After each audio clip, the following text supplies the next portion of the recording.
Hi, this is Gina with Poppie Cotton, and we are in our final month 8 of our Sew Along All Things Beautiful. And I wanted to show you the quilt all laid out on the floor here, since that is my board and the biggest place that I have to lay this all out.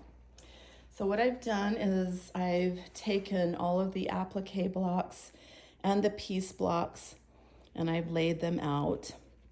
And then I've taken my sashing pieces that we talked about last month, and you just take your color strip right here and you lay out those color strips. You'll want to look at the pattern image to get those color layouts. And then you'll take your little posts right here and you'll lay those out.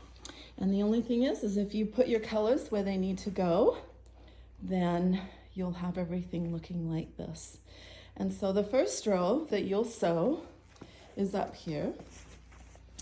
And you'll sew a post to a sashing all the way along. So that would be your row 1. And then your row 2 is a sashing and a block. Sashing, block, and so forth. And so you'll do all your rows. And then once you have all your rows sewn together, you'll sew those rows together to complete your quilt. We hope you've loved this sew along. We've loved making this quilt for you. And once we get it together, you'll have to pop on Instagram and Facebook to see the finished quilt.